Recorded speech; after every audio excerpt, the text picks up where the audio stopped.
您提出的这3个概念，同时描述了很多国家从城镇化经济体到黄金时期经济体到被追赶经济体的一个发展的过程。但是，是不是其实并不是所有的国家都被纳入到都会有这个过程？比如说，有些国家它经济持续处于增长的状态中，也有些国家它经济处于持续的落后状态之中。Basically, by saying there are 3 stages, I'm assuming that they are all doing the correct policies, as I indicated to you earlier. But what are the correct policies? And if the countries are not following the correct policies, what happens? There were 2 models of economic growth that were popular after World War II. One was the export-led model of economic growth, and this is pioneered by the Japanese. The other group was called import substitution model of economic growth, and this was pioneered by, I think, Swedish economists by the name of Myrdal.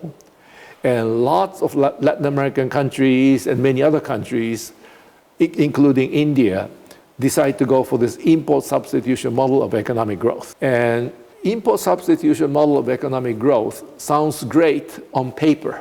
And when they were introduced, they will kind of limit the access of foreign companies into your own economy. So all your customers, or your consumers inside the country will have to buy from a domestic company. And once you have this protection, domestic companies will make more money, so they will invest more. That worked very well in the 50s and early 60s. So some Latin American countries did quite well during that period. But then they ran into problems. What were the problems? Economic growth, when you bring it down to the lowest level, for economy to grow, someone has to spend more money than he is earning. If everybody just spend the earning, economy will be stable, but will not grow. For economy to grow, someone has to be borrowing and spending money so that he is spending more than his income. But for that to happen, for someone to borrow and spend, 2 things must be true. Either this person has a fantastic business opportunity that will make lots of money, then he will borrow and spend. Or the company came up with some fantastic product that you have to have no matter what. So you borrow money, you use your credit card, whatever, to buy this thing. But whether this can continue to go well, these companies have to continuously come up with new product that will excite the consumers, so the consumers will borrow money to buy these products. And that turned out to be very difficult, because if your industry is protected, people become lazy, they don't want to put so much effort on investments, research, and as a result, all these economies that followed import substitution model of growth stagnated. The other model is the export-led model of economic growth. And Japan started that in 1950s. That model, you open up your economy, allow all these investors to come in, and then you sell to the rich countries like the United States. In that case, who is borrowing the money?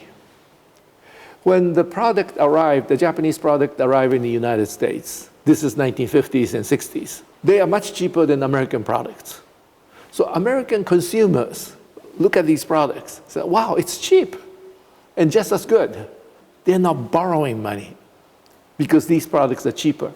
So as long as you can continue to supply competitive products, there'll be always people willing to borrow money to buy these products. And that's how export-led model of economic growth could continue. Because someone else who is actually borrowing the money to buy Japanese products, for that matter, they think they are actually saving money. The results shows that export-led model of economic growth has done far better than the import substitution model of economic growth, because as long as companies are competitive, export-led model of growth can continue. For example, Latin America, until 1991, it was difficult for American companies to move their factories to Mexico I mean, Mexico was much cheaper, but there were all sorts of restrictions for American companies to move to Mexico until 1991. So they lost something like 40 years from 1950 to 1991. After 1991, Mexico opened up the North American Free Trade Zone, NAFTA. Then the Mexico economy started doing much better.